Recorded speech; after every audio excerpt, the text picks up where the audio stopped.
there, everybody out there in social media land. Wonderful to see you again. Gary Glass here, and we've been reading this wonderful book by Napoleon Hill, The Science of Personal Achievement. It's been awesome. It's such a great book. We've been going through. We've already heard one story or a couple of stories actually. Uh, One story, at least the last story that we read was how Napoleon Hill answered yes or no to the at the time the world's richest man, Andrew Carnegie, whether or not he would take on the task of studying and researching the philosophy of success that Andrew Carnegie had experienced in his life, and was just and he ended up saying yes. And one of the things that Carnegie uh, told Hill to do, because Hill didn't believe that he could do it. He didn't feel that he had the he just didn't have the faith in himself, the self-confidence to be able to pull off writing down the success philosophy for Carnegie. And so then Carnegie gave Hill a task to stand up in front of the mirror every day and to look himself in the eyes and to say this: Andrew Carnegie, I'm not only going to equal your achievements in life, but I'm going to challenge you at the post and pass you at the grandstand, which is kind of a horse racing metaphor there. Is, right when the horse is at the post at the last turn before the finish line there, he's at the post, and that's where he's going to pass them, and or that's where he's going to start challenging him, start going faster, faster, faster. And then by the time they get to the grandstand right in front of the finish line, he's going to pass him for all time. And what a great thing to consider. And then the first time Carnegie, or the first time Napoleon Hill's doing it, he's like whispering to himself in the mirror, "Oh, oh, Andrew Carnegie, I'm not only going to equal your achievements in life," and he was calling himself a liar. But then after a week, he started getting accustomed to it. He started having more faith in himself. He started believing it. By the end of the month, I'm positive he believed it. And then what did Hill say? Hill said that action, getting into action and moving forward on your goal, was the most important thing to do. And in my own story, I told you that I'd made the decision I was going to get into investing in real estate. In the middle of that desert, and I'd shown you the picture before. I ended up we would either be working our butts off or we'd have nothing to do, and we were out there for, I don't know, weeks or maybe even a month. And so this one particular time, I'm sitting out on this rock, and I've got this LA Times, and I open up the business page, and there it was on page 2 in that bottom left corner was an invitation to come to a real estate meeting. Uh, Buy foreclosures, nothing down, and it was advanced by a man named Dr. Marshall Reddick, who'd become a great mentor and a great friend, and ended up doing a lot of business through Marshall. He was a PhD in economics and had a great real estate business for many, many years, and he sold it to his students now, and he's just a great man. Anyway, let's continue with Napoleon's book, The Science of Personal Achievement. And the next section, we're still in the introduction. That's all about burning desire. You gotta want it. You gotta have a passion. You have to be highly motivated. Go get what you want. So here we go. The first philosophy of human achievement. Stated as briefly as possible, the philosophy is the organized know-how of those who have done the most to develop and stabilize our great American way of life and our system of free enterprise. Mr. Carnegie gave away most of his money before his death, and you might remember him. He's there. There are libraries. There's like 1,500 libraries all over the United States. These little brick libraries with his name on it, a Carnegie Library, Carnegie Hall, the Carnegie Endowment with the foundation, still giving away money. But he entrusted to me what he said was the greatest portion of his riches, which consisted of the means by which he acquired his wealth, and committed me to devote my life to taking this knowledge to the people of the world. Knowledge is the one quality without which no one may achieve noteworthy success in any calling. Think of your whatever calling that you're in, whether it's whether you're in engineering or you're designing cars or you're racing cars or you're a swimmer or you're a triathlete or you're whatever you do, you need to focus on it and you need to have the knowledge in it in order to do well at it. Not again, knowledge is the one quality without which no one may achieve noteworthy success in any calling. And I may add, it was a quality I did not know I possessed until it was disclosed by the searching mind of the great Andrew Carnegie. It can be acquired, and that's he's talking about knowledge can be acquired by all who master and apply the idea of definiteness of purpose. There we are. There's the first philosophy, the first law. This quality consists of the habit of turning on more willpower instead of quitting and accepting defeat when faced with difficult problems and the going becomes hard. The vast majority, and that's about 95%, of people of all countries go around and around in life without aim or purpose. If you've ever listened to Earl Nightingale, he's got this fabulous recording. You can get it, you can listen to it on YouTube. It's called The Strangest Secret. And he talks about how 95% of all people conform. They're effectively doing exactly what everybody else is doing instead of doing what they really, figuring out what they really want to do, what they could have an intention to go about how they want to live their lives. And then here Hill continues. They drift. 95, the conformists, the 95%, they drift with the circumstances of life, good or bad.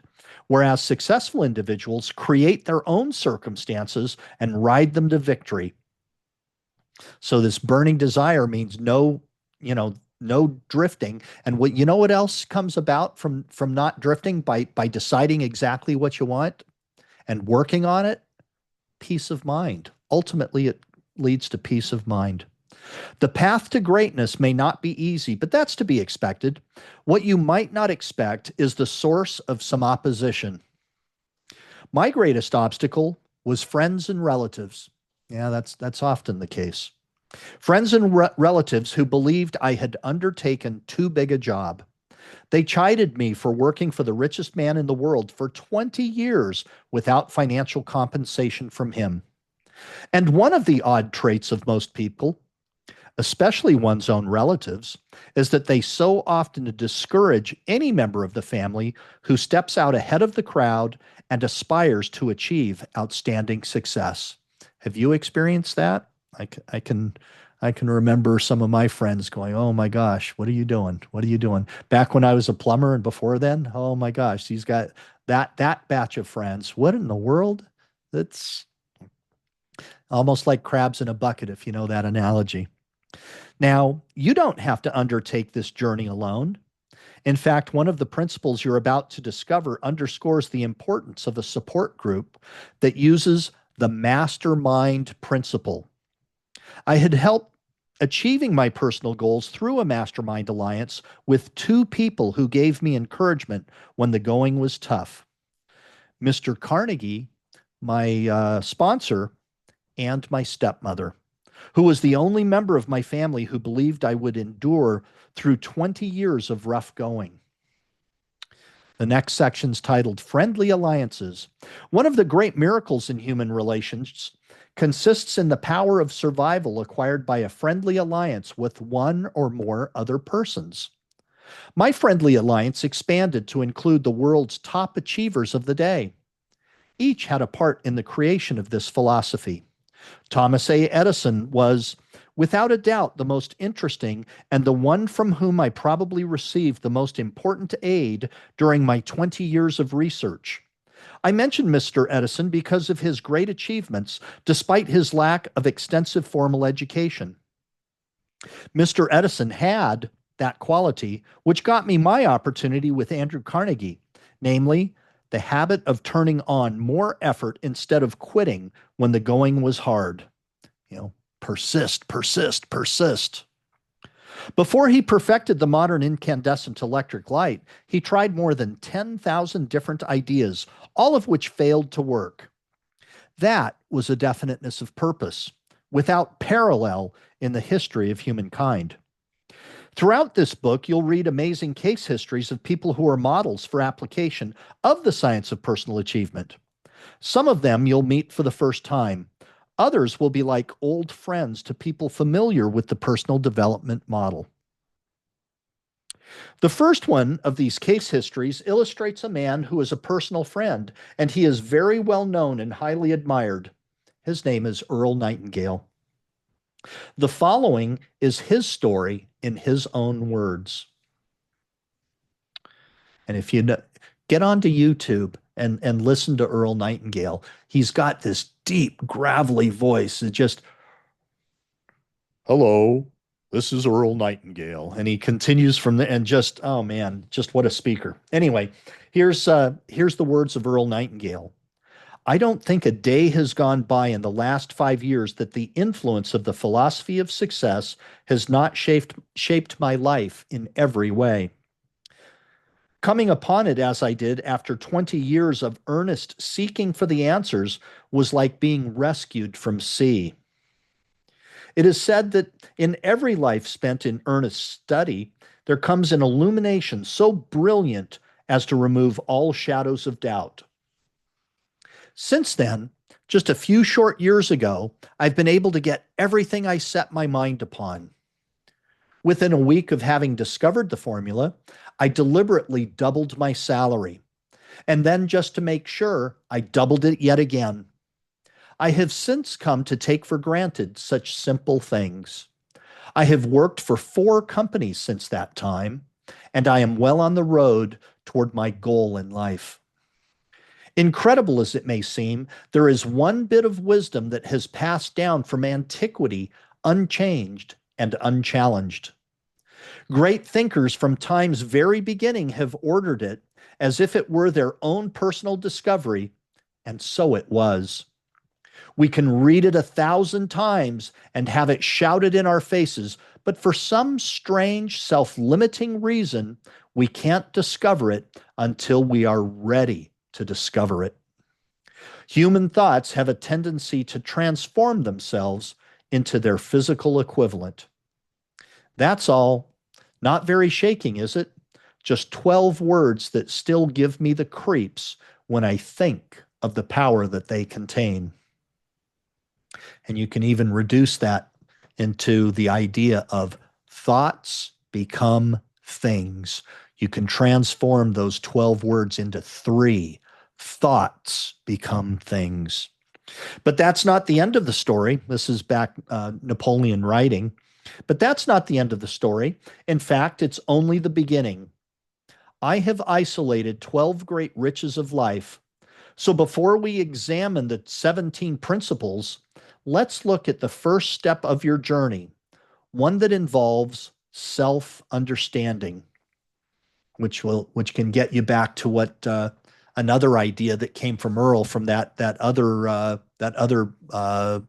recording or document, whatever you want. It was called The Strangest Secret, and Earl would say over and over and over again, we become what we think about. You know, Napoleon Hill was thoughts become things, and then Earl took it into the individual. We become what we think about. What are you thinking about right now? What do you want to be? What do you want to do? What do you want to have? You can have any of those things. You can be anything. You have to pay the price for it. It's not free, and you can be anything you want. All you have to do is think it. Think it, move into action. Make a plan, move into action. Very simple. We'll get to that in a few minutes. So that's going to do it for today. God bless you. God bless me. God bless us, everyone. We'll see you later. Bye-bye now.